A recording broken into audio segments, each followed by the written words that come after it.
Hi, this is Damon Pistolka, host of The Faces of Business, where I talk with interesting people, sharing life and business experiences to entertain, engage, build community, and provide information to help others succeed.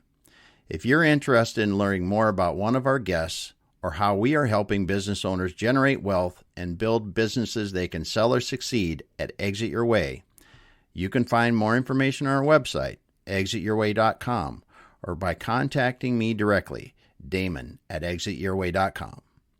I hope you enjoy the show.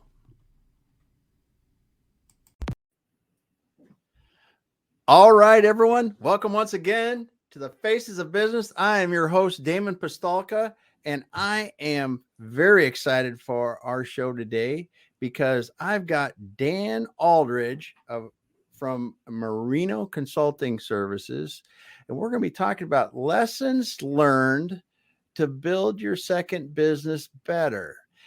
And Dan, welcome. Hello, everybody. Thank you. Well, it is going to be awesome. We got going here before the show started, and man, I tell you what, Dan, we got a lot to talk about. That's for sure, because there's some fun stuff. And so the way we like to start out usually is we like to hear, how did Dan get going? What's in your background? How you really got into being the, what does it say? Okay, sorry, we're going to slow down here a minute. I got to go back to this because you are the ERP doctor. I've never heard that before. I thought that was great. And because let's see what led up to being Dan, becoming the ERP doctor, forming your company Performa Apps to help people. Want to hear about that. And then eventually you sold your company to help another company come into the United States. And ultimately we'll get to our topic about building your second business better, because with Merino, you're helping them come into the United States. Yeah. And this is your second time around. So let's get started, Dan. That was long-winded, but I had to find the ERP doctor because I saw that's cool. So let's get going. How I got into ERP software. ERP stands for Enterprise Resource Planning, by the way, for anybody who doesn't know that. And it's a type of software used in manufacturing companies and, well, actually lots of different types of companies to run their entire business. But it got its start in manufacturing companies. So there was originally something called material requirements planning, which was production planning for software that started in the 80s, essentially. So there was a little company called SAP, which started in the 80s, building this software. And I actually got into ERP software. I came out of government contracting, thank God. I live in the DC area. And I interviewed with a Dutch company called Baan, B-A-A-N. It was named for the founder, Jan Baan, who was a pioneer in this industry in ERP.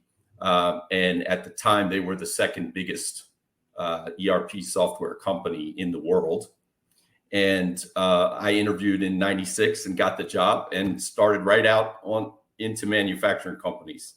So I was at Carrier and Grove Cranes and all kinds of different manufacturers, Mercedes-Benz when they were building their M-Class, Siemens, lots of different kinds of companies. And I just basically fell in love with manufacturing and ERP, and I've been doing it ever since. So what really hooked you on ERP software, helping people implement it better? What really hooked you? I have so many stories, but I'll tell you one in particular that kind of gives you an example of the hook that got into me at being in manufacturing companies. I was at a company when I was at Baan called PV Electronics. PV is a company in the middle of Meridian, Mississippi, and second largest city in Mississippi at about 50,000 people, I think, but it's way out in the middle of nowhere. And they make, they're famous for amplifiers and speakers. So if you go to a rock concert, for instance, you'll see PV in that kind of writing, right? PV Electronics. And I got the pleasure of implementing Bond at PV, and I was their finance consultant. So I got to go there and see their operation, which included a shop floor, is an immense shop floor that just goes for blocks and blocks. And they make all kinds of things. In addition to amplifiers and speakers, they make guitars, for example. I had no idea PV made guitars. And I went down the shop floor and I met up with this guy who was the shop floor supervisor, and he looked like Wavy Gravy, right? He had the long hair, and he had like a ponytail, and he had a leather vest, and he was over there in the testing area. And I was like, "What are you testing?" And he goes, "I'm testing guitars." And he was just jamming out on his PV guitar. And you know, I was like, "Oh my God, this is the most amazing thing." And then, well, do you want to see the studio? And I said, "You got a studio?" And they said, "Yeah, it's a room over here in one of the other buildings." I went over there, and they had all these pictures of all the rock stars like Van Halen and all these guys, and they had a full studio where you could record, and they had guitars and drums and you know, had all the amps and everything, all PV equipment. And you basically, that's where the guys like Van Halen had been to jam. Wow. So that's the kind of thing that, you know, that really hooked me. Another one that hooked me was, and this was a little bit after I founded my consulting firm, but you know, Bluebird, right? Yeah. School buses. Yep. People know Bluebird. You know, and if you see in movies, if you see a school bus, it's a lot of times it's a Bluebird school bus. You know, I noticed these things because I put in their software for them. Yeah. So I got to see how they make the buses, you know, and I said, I'm a finance guy, right? So I went up to the ivory tower first, right? When I got there, I went to the ivory tower, and they said, "That's where all the finance guys are." I said, you know, I want to go where the action is. I want to go see the shop floor, right? So I went on the shop floor, and they're have these chassis, and the engines they have a conveyor belt, and the engines come and get laid in there, and then they flip the chassis over, and they put the cab on from underneath. Which, oh my goodness, that one of the shop floor guys came up with this idea to flip it over, and then they flip it back and put on the cab. You know, and I was just like, God, this is fascinating. And they said, you want to see our inventory? And I said, yeah, sure. And they said, well, go out the back there by the dock, and there's our inventory. So I go out the back, and there's like for miles and miles, there's buses as far as you can see, and that's their inventory. Wow. It was just the most fascinating thing. And I thought to myself, wow, I've really arrived at exactly what I want to do. And there's so many interesting companies that are doing this stuff. And even though it's like not the most fashionable thing right now, it's kind of the back office kind of people think it's like the grunt stuff and all of that.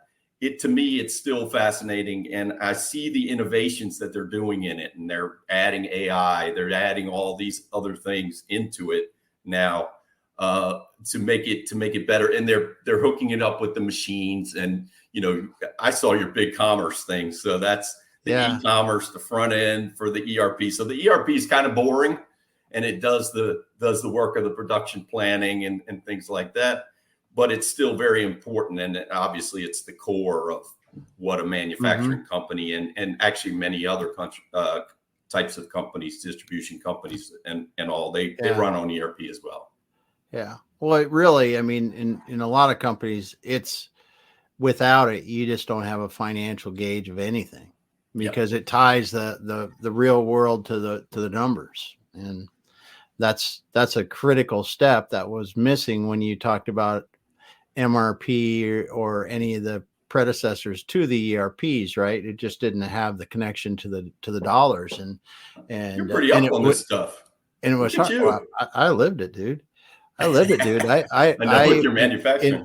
In my lifetime, and at smaller systems, obviously. I mean, we did do like an Epicor system at the end, but it's still, that was in a smaller manufacturing. But before that, you had just separate systems, right? You have your system that you keep your inventory on, which isn't connected to your finance system.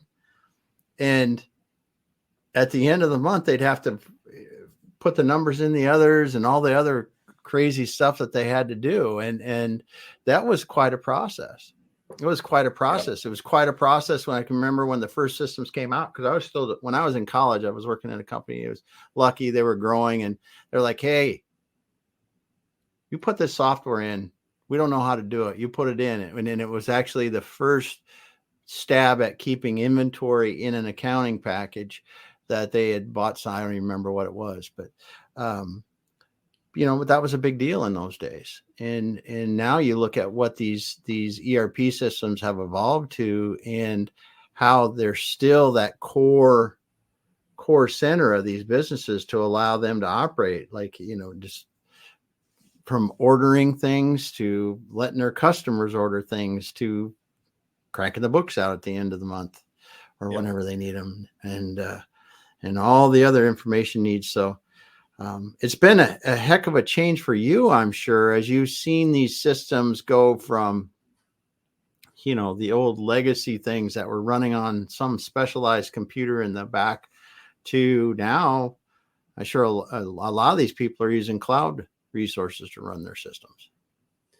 Yeah. So a good example is, actually all of them, S/4HANA, ERP, like Oracle Fusion Cloud, Dynamics, Microsoft Dynamics, Finance and Operations. They're all running on the cloud now. Infor has one called the Cloud Suites, which runs on the cloud, of course. I've done some writing about that. It's great. I mean, you log in with the browser. Everything in the Infor's case is on AWS. So it's all housed there. All the integrations with things like e-commerce and everything would be also on the cloud. And it's got automation built in now, business process flows and things like that.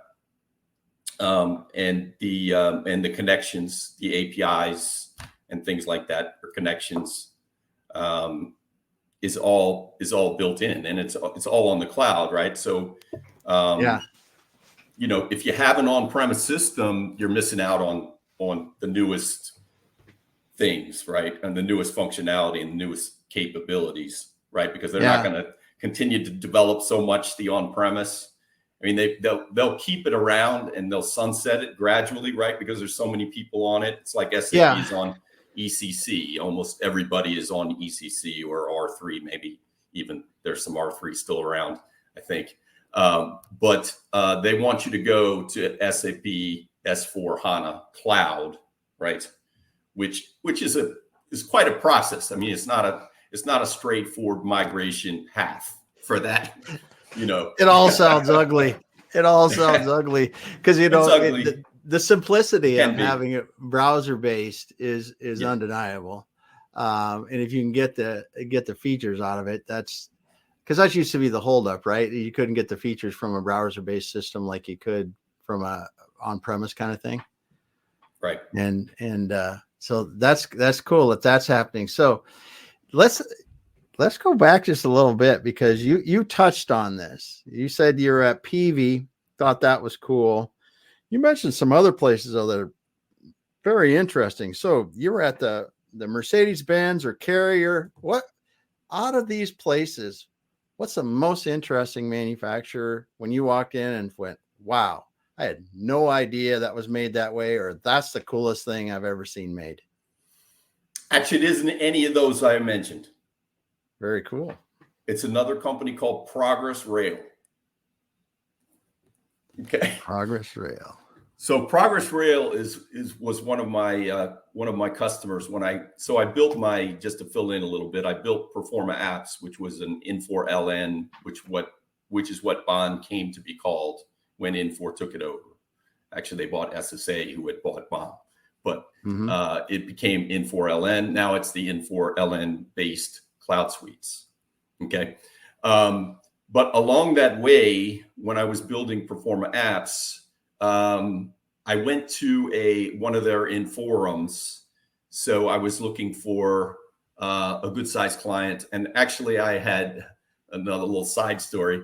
I hired the project manager from Peavey to be my program manager over all my projects, because she was so incredible.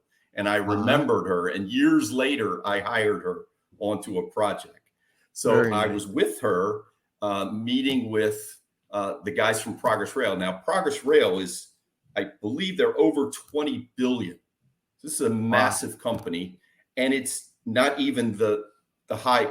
It's a division of Caterpillar. So Caterpillar is, of course, over 100 billion. So there's a couple divisions that were running Infor-LN. But they're also running SAP. They run, all of these huge companies run multiple ERPs. You can't get away from it. But anyway, Progress Rail is the biggest company in the railway business. So they build railway cars. They build all kinds of crazy stuff like machines, these huge machines that go along tracks.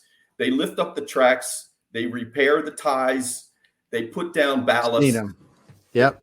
Exactly. Though Progress Rail makes those things. How cool is that? They make these things that are like big cranes, and they have a circular saw at the top of the crane.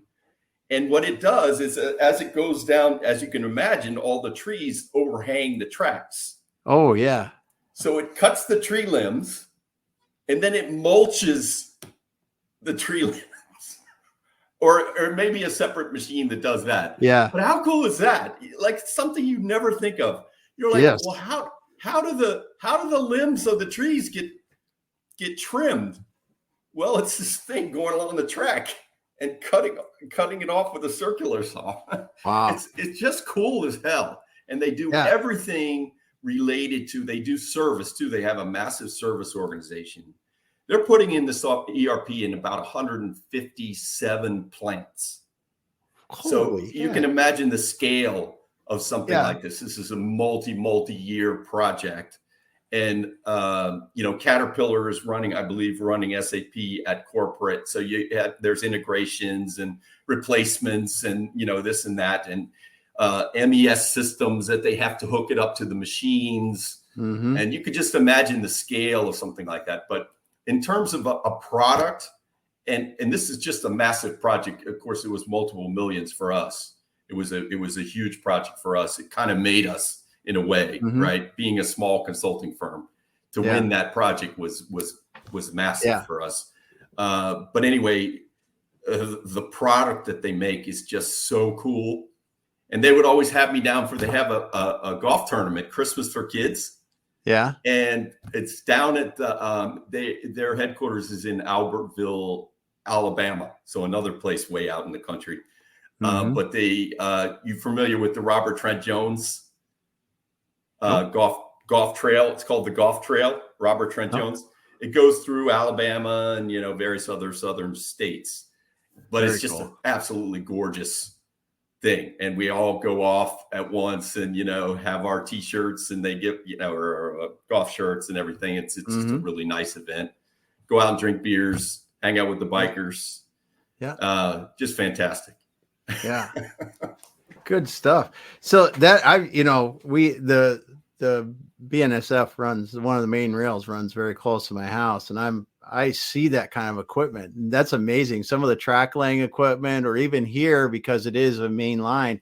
I mean, the amount of work that it takes just lifting the track up and re-pushing the ballast under it, and then put the ties. They replace the ties, slide them out, and slide them in. Slide them out and slide them in. Amazing. And, most of it's concrete now on the ties, at least where we're at here. But then the amount of just keeping the rock that's supporting the rails firm and re-rate, making sure the track is level like it's supposed to be, and it just sits there and does that, just keeps chunking, and you hear, it's amazing that equipment. Yeah, you see it running all the time, and had no idea whether it's made, because there is so much specialty stuff around rail, like you said.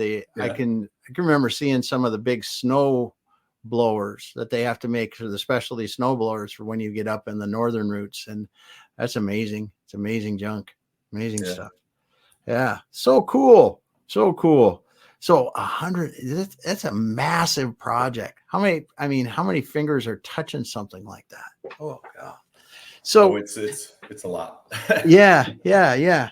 So as you're looking at that, what are some of the stories that really stuck with you about these systems, and how the ERP really changed the way that the companies operated, made them operate better, things like that?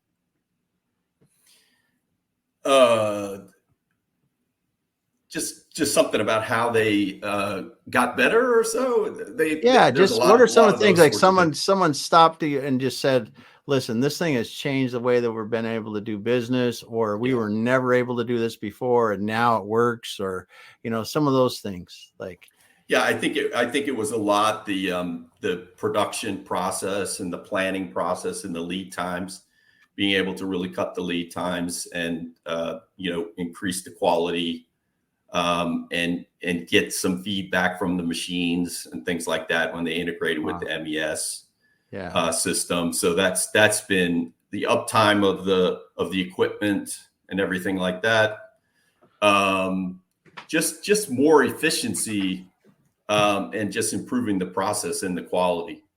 A lot of anecdotal things like that, but there's also metrics, that they had KPIs, of course. Yeah. And KPIs were a lot of more financial in nature, but improve profitability and things like that. But there's a lot of metrics like that: on-time delivery, things like that, supplier lead time. And their ability to, there's ability to improve the vendor ratings and things like that. There's a lot of that sort of stuff that you don't think about. That's inside the software. But I think the major parts are the so they have multi-site planning also, which is a huge thing, right? Because you can coordinate between these sites. You have to get them all up on the system, running on the system before that works, right? But you can coordinate between them.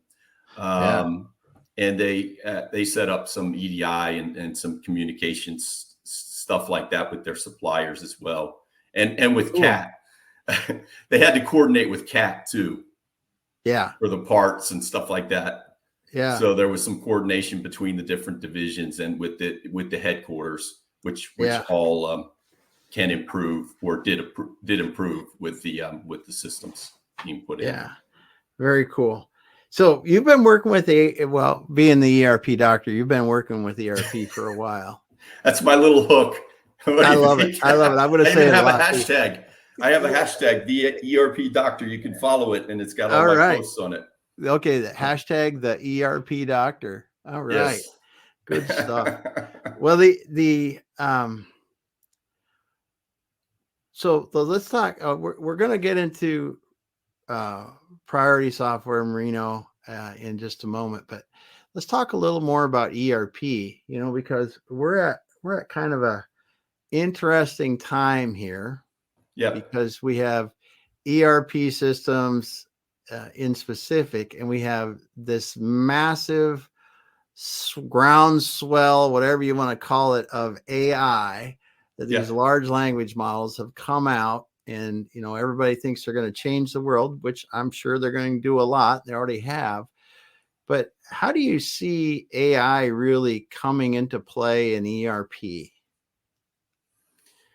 So I wrote a post about this, Damon, how AI is transforming ERP. I think a lot of it is going to be in terms of automation of processes. So you have, I'll give an example.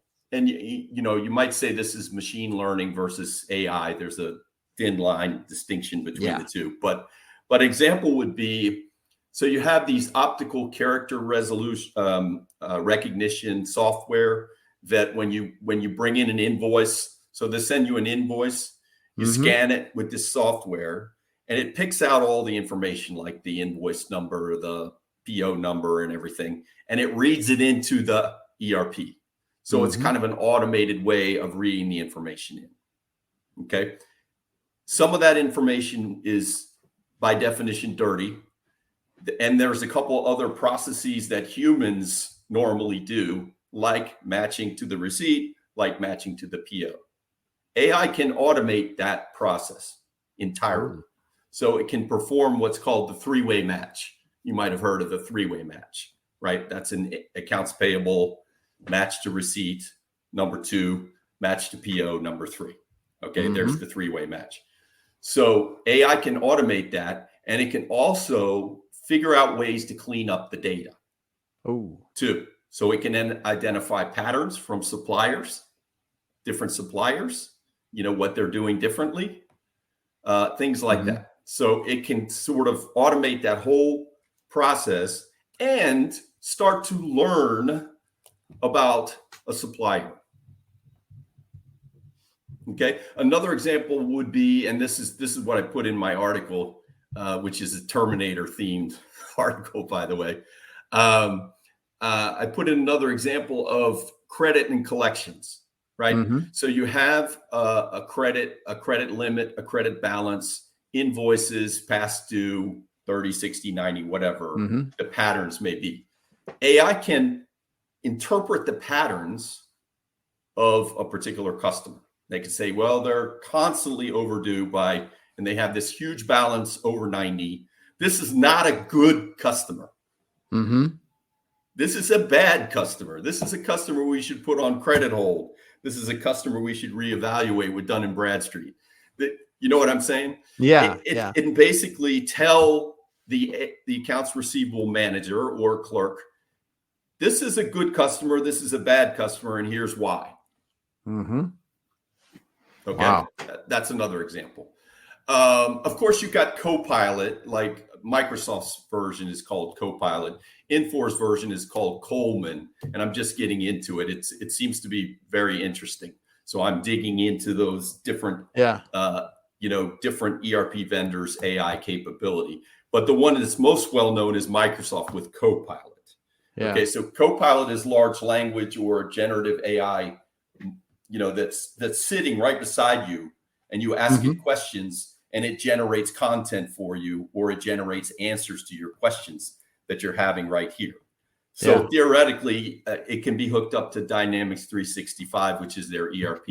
They have a couple different flavors of ERP, and you have Copilot there that's kind of alongside you with the Gen AI capability, helping you make decisions. So it's already here. That's already here. It's getting into more processes. They're rapidly working it into more processes, and all the ERP vendors are doing this. Yeah. Well, it seems like it's going to, like a lot of automation does, help the people doing the processes be more effective. Yes. At this point. Theoretically, yes. And not take their jobs. Yeah. Well, I mean, honestly, if you look at manufacturers, they can't hire enough people to do what they want. I mean, we talk about physical automation with robotics and other things, and we talked for well over a decade, if not 20 years, about how robotics were going to displace all these people. And honestly, we have so many people retiring out of the workforce, and we can't attract people into manufacturing fast enough. The robotics just saved the industry, if anything, because we don't have the numbers of people that we really would. I forget, someone said there was like 4 million, or I forget, millions of jobs that are open in manufacturing that they can't fill right now. Yeah, and so old guys like me are retiring, Frank. Yeah, we're walking out the door. I mean, it's and it's like, but it's the interesting thing, I think, is that when you look at ERP, you look at some of the customer facing stuff and what AI can really do in conjunction with other systems, is really allow our people that are interfacing with customers be smarter. And because if you think the way that if your ERP system is holding, product data about what Damon's company ordered from you. And I'm someone that's calling about customer service, right? We've got a problem. We need to order some parts, maybe aftermarket kind of stuff, not aftermarket, but some OEM replacement parts.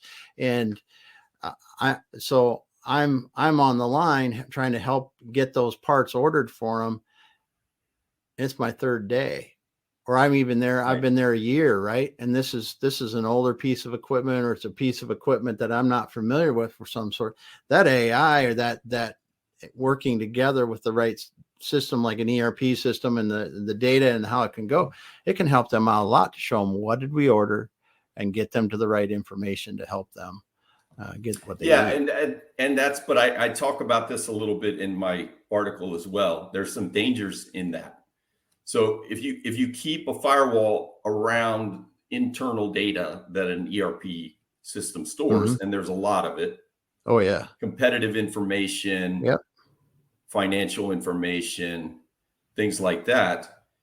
If you're not careful, or you don't put guardrails around the dark side, so to speak, there can be competitive information that a chat GPT can get a hold of, or even something that's internal to an ERP system, because it's looking outside and it's looking inside.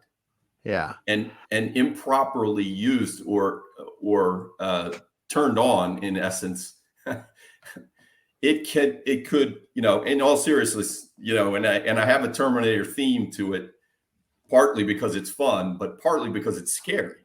Yeah, it is. It is scary. And competitive information and things like, another example is writing code, right? Mm-hmm. The coders are probably the smartest guys in the room, and the guys that created this thing. I hesitate to call it a monster. It's not a monster. It's a tool. They created this tool. Now they're busy watching as this tool learns how to program better than they do. Yeah. Oh yeah. Yeah. Which must be really frightening for people. And the interesting thing is, and you brought up robotics and things, that's a blue collar thing. This is a white collar thing. Yeah, that's right? True. It's different. The people that could potentially be displaced by this kind of technology are white collar people. Mm-hmm. Right? Like I'm just postulating here. I'm not manufacturing. Let's take a researcher in a law firm or a paralegal. What does a paralegal do that AI can't do? Much faster. Mm-hmm.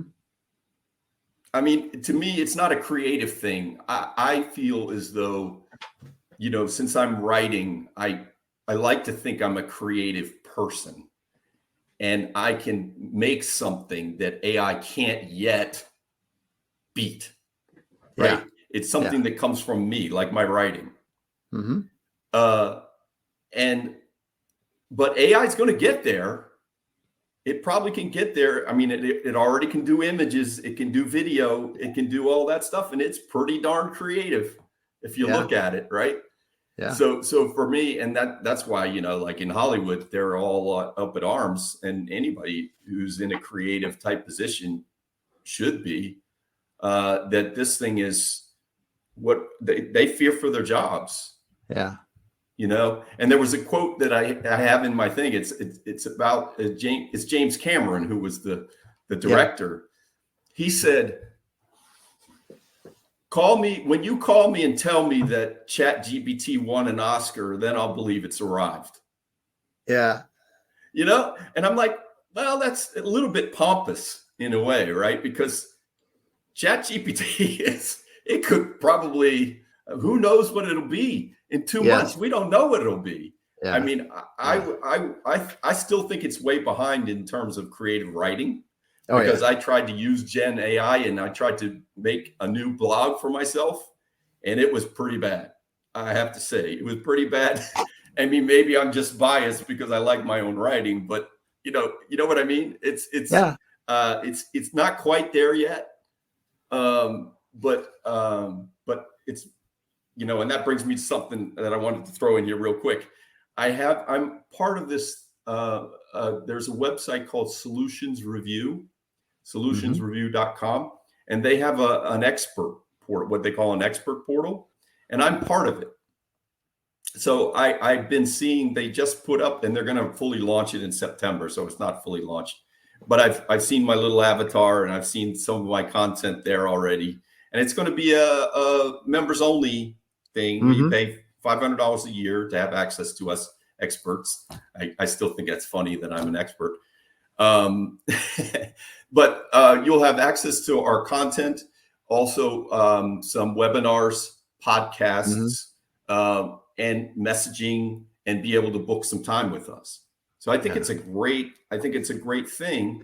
And when I met with the guys, they said, they said, we looked at some of your articles before, but we think this one, the AI and ERP one, was kind of special.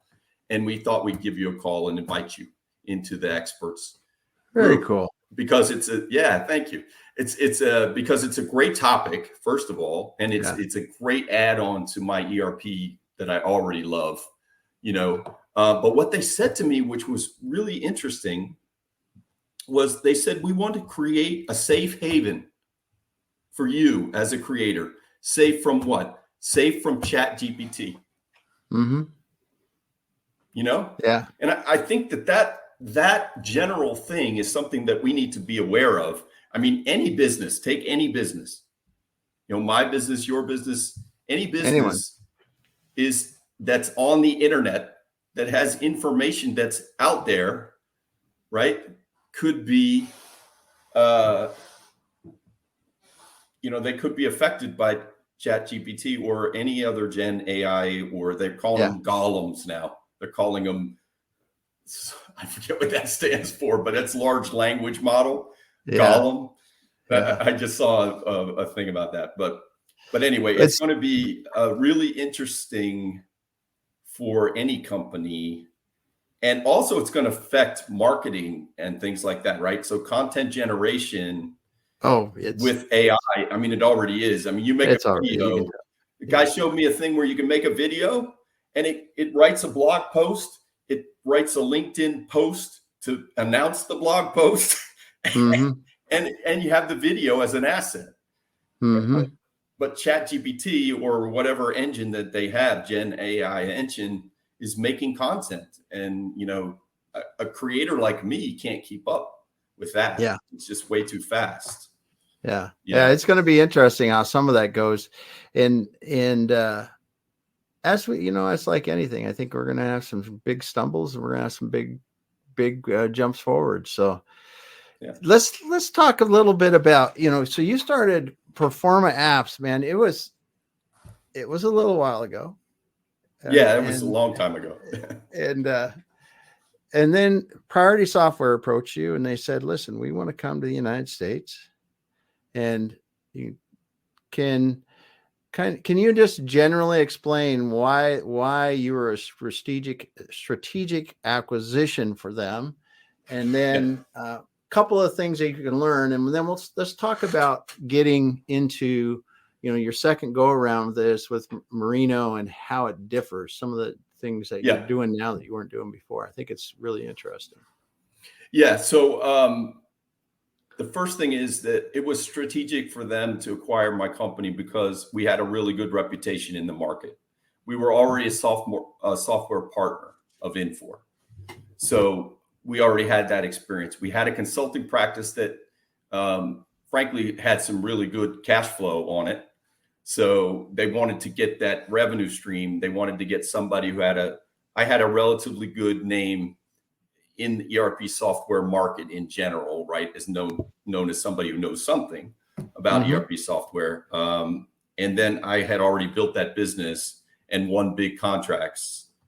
So they looked at that too. They said, he's built that business, won big contracts, has a consulting cash flow, and knows the market. Most importantly, probably knows the US market versus SAP or anybody else who was in the market. So how to sell versus them. So that's how they came to be acquiring me, acquiring my company. And I was ready. I was tired of being an entrepreneur. You get your ups and your downs, and we were doing quite well when I sold, but I had some other investors, and I told them I wanted to develop a Microsoft Dynamics 365 practice in addition to the other one. And they said, no, we'll just kind of sit back and take your cash flow. We're pretty pleased with that. So I said, no, I want to be shopped now. I want to be acquired by another company because that's not the direction that I want to go in. So anyway, so that's how it came to be. So, so what happened, right? You want to know what happened? Priority wanted to come to the U.S. Yes. And you already had the presence in the U.S. and explain, their strategic reason for buying you guys, if you can. Well, yeah, that's basically just what I said. I mean, knowing the market, hoping, that I could sell against other ERP vendors here. Okay. Had developed a company, had built a company before that was quite successful, although small. So those were really the main reasons. And I knew the market, and I had a good reputation on say LinkedIn and some other places. I was known in the market. Yeah. Let's fast forward now. So you had built Performa, you got bought out with a strategic acquisition for them to come. They wanted to come to the U.S. So you're done with that, and you're past priority. Yeah, priority, because Performa is a company that you sold to priority. Merino comes to you. They say, hey, we want to come to the U.S. and Dan, we want you to lead our North American operations or U.S. operations. I'm not exactly for sure, but what was the first thought that went through your head? Oh shit! Can I say shit on the air? Yeah, that's good. That's awesome. No, it is, because it's like, to me, looking at it from the outside, you're like, I just got out of this. Yeah. Now I'm going to come back again because you had been in Performa. You started that 20 years ago almost. Yeah. And I'll tell you, there's a number of differences and a number of things that I learned. Yeah. Okay. So number one, Priority Software is an Israeli-based company. Mm-hmm. Number two, the ERP software market is very crowded. Yeah. Probably any one of a number of 150 different ERP software packages can do virtually the same job. Yeah. Number three, zero name recognition in this market. Zero. Number four, an impression, I guess they had an impression of themselves that because they're the number one in the Israeli market, that things were going to be easy for them here, that they were going to do what they did in Israel. And that includes acquisitions of companies in Israel to fill holes that were in the product, like HCM, they didn't have payroll, they didn't have, this and that. Mm-hmm. Things that sometimes are in ERPs, sometimes not. But in Israel, they could kind of fill it with, as Israel is different than the US in every way. Yeah. Different payroll, different HCM, different, different marketing, different, market situation. I mean, they're only their biggest competitor was SAP Business One, and they're over half of the market. Yeah. So they figured things would be easy. So they go, well, let's just go and tell everybody that's running Infor-LN to use Priority. I said, you mean the $20 billion company that is going to run Priority, which is like kind of QuickBooks on steroids? I mean, no, it's not going to happen. And so I did the only thing that I know how to do, right? To generate leads. I searched on Google, right? I came up with, ERP software selection, whatever. So I found top 10 ERP. I found Software Advice, which is a Gartner company. I said, we got to buy leads, guys. We got to buy leads. That's, we have no brand recognition. We have no nothing. So if we're going to go after this, So, that is a really tough slog. So not only are you fighting against 150 other vendors who are many of whom are more well-known than you and are American. Yeah. You're also having to go against 5. Well, they say 5. Software Advice says they qualify the leads and then they give 5 names to the company, right? Including priority. Okay. You have to pay for that lead. And the bigger the company in terms of revenue, the more competition you're going to have, because it brings in SAP and Oracle comes in and NetSuite and, and so on. And you have to, I'm probably running long. I'm just stoked to talk. So you call, you're the sales guy, right? You call, nobody answers the phone anyway, right? Yeah, so you get the answer machine, then you send them an email, which is supposedly their email. They don't send anything back. They go priority who? They're probably not calling back the other 4 either.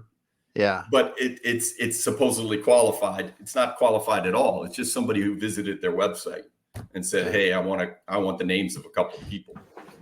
So you know what I'm saying? So this is a hard lesson. This is a hard lesson that you had to go through. And I wanted to hear you talk about that a little bit, because we were hitting it, because really we're talking about lessons learned to build your second one better. So as Merino now, you said you had to go out, you were paying the leads, you're doing this kind of things. How has your strategy changed now that you know what you learned from that? Right.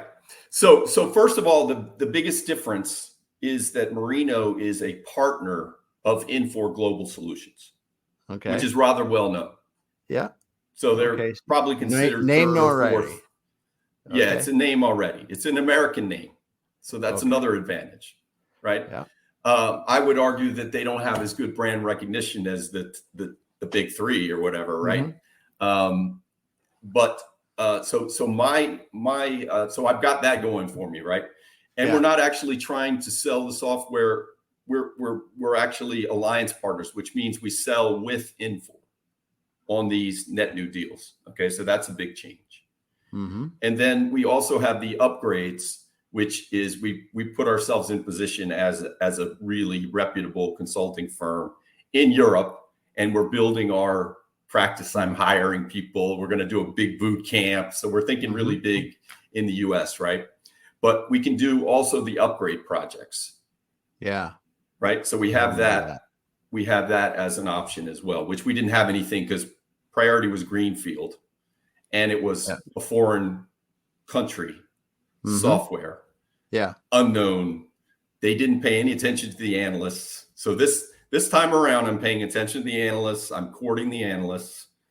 I'm writing thought leadership material on LinkedIn as part of it's a multi-tiered strategy, but the marketing is video, heavy video, because there's a guy named Eric Kimberling who, if you search ERP software, there's a few of them. There's Sam Gupta of Elevate IQ, which I really like. There's John Gross from Pemmico, which I really like. But Eric Kimberling is the one that kind of dominates the airwaves, if you will, right? On YouTube, because he comes out with another YouTube. I think he comes out with like 4 a day or something. Yeah. Right. So he's very prolific on YouTube. And his company is doing very well with digital transformations. And so we're cozy with them. We're cozy with Infor. We're a very good alliance partner. We do good projects. We have our own methodology.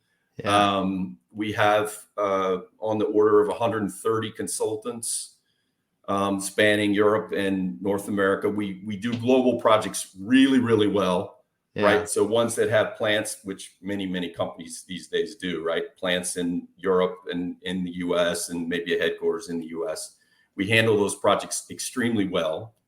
Yeah. We're very one of the highest, if not the highest, in doing our particular brand at Infor. The reputation is extremely good. And like I said, there amongst the management, there's guys that are old bond guys too.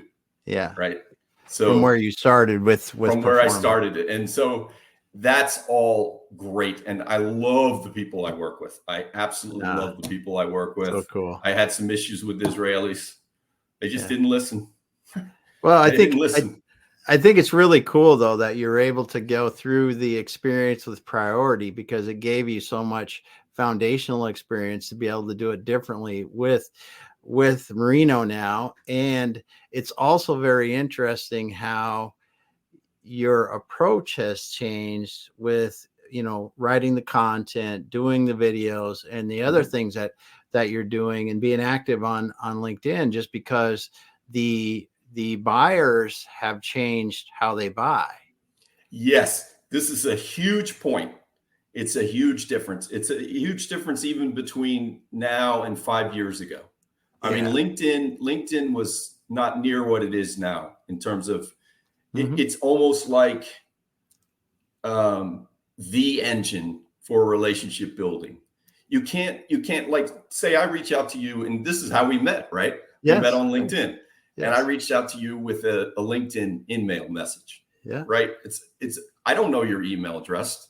I don't know your email address. You're probably going to ignore an email address from me anyway, right? But you look at my profile on a LinkedIn in-mail and you go, this guy maybe knows something. He seems to have a relatively interesting profile. I'm going to engage with him. And before you know it, we have a relationship. Yeah. And it's that's the way you get business done these days. LinkedIn is a huge, huge thing. And I even think that with these old sources of paid leads that have email addresses are almost getting to be useless. Right. And you're competing with 4 or 5 other vendors when you go into a situation like that. I think you're just spending a lot of money. It's just going down the tubes. Yeah. You really need to become, you almost have to at some level in a company, especially a consulting company, at some level, you almost have to be a thought leader. Yeah. Right. Because it's coming to you. Eric Kimberling, he doesn't have to go doing outbound marketing. That guy just sits there. Yeah. And leads pour in. Yeah. He's hiring like crazy. That guy right now is hiring like crazy. Yeah. He's and I think John Gross is doing it too. I don't know. People are seeking information. People are seeking information to solve their problems. And when you are doing the videos like you're doing and these other people are doing, you're writing the content, the articles to explain, talk about these problems, talk about solutions to these problems. I mean, this is old school. This is, they ask you answer what, I forget the name, the author that wrote the book right now, Marcus Sheridan, I think it is. It's what people, how people are buying. And it's so interesting to hear you talk about your different approach, because the buyers, the way people buy has changed so much. Like you said, in the last 5 years, even. Yep. So, and you want demonstration videos. That's what people want to see. They want to see a demo of the product. Remember, I was like, show me a demo. Show me how it works. Show me the customer, how they use it. Show me the website. Remember, I was even asking. Oh yeah, you were asking that when we were live with it. We were doing that with Big Commerce the other day, and it was good stuff. So that's what we're going to do. We're going to put that on the website. I love it. I love it because videos. You bet. Let people see how the heck it works. Let them feel comfortable. Come into my house and figure out how it works with me, and understand, because then you take all the apprehension out of buying, and you get somebody that's going to call up Dan and the people at Merino and say, hey, we're ready to do this. I mean, they're going to be 80% done by the time they come to you. And they already checked your profile out. In fact, they're checking your profile as you're talking to them. Yeah, because they see the ERP doctor. That's such a joke. I stole that from Jeff Winter, by the way. I love it. I love it. I love it. That Jeff Winter Insights. Yeah. He has a hashtag called Jeff Winter Insights. And I was like, I'm going to be the ERP doctor. I got to think of that. That's funny as heck, Dan. Well, I tell you, Dan, we're already over time, man, but we're going to have you come back again. I do want to say hello. Sam stopped by. Sam. Hey, Sam. Great Hey. to have you stop by today, man. And he mentioned him. If you didn't hear that, Sam, he mentioned you as someone's building that Elevate IQ, dropping those videos. And then we had Hamza was here today, and Dennis stopped by and said hello. So, Dan, thanks for being here today. I just love the differences, you know, when you were building for Forma, you know, is out there pounding the ground, doing the things that you're doing. And now you're, you know, with the different approach that's needed now, you're, like you said, you're trying to do the thought leadership, doing the thought leadership, generating content, getting on these places to share your thoughts and creating video. So people can learn more about the products and demos. It's so cool. So cool. Yeah, thank you for the opportunity, Damon. Yeah. You know, I appreciate it. Yeah, man. I'm glad to have you, and we're gonna have to have you back. We got so much good stuff that we didn't even touch, man. We gotta have you come surface. Back. Just scratch it a little bit. Scratch it a little bit. Well, thanks everyone for being here. Thanks for Sam, the ERP Doctor rocks. I love Sam. He's awesome. Yeah, good dude. Well, thanks everyone for being here today. Dan, just hold out for a second and we'll talk and finish things up. But thanks everyone for being here once again. Hey, we'll be back again on Thursday with another awesome guest and talking about business and life. And hopefully it's interesting to everyone. Have a great evening. Thanks, guys. Bye.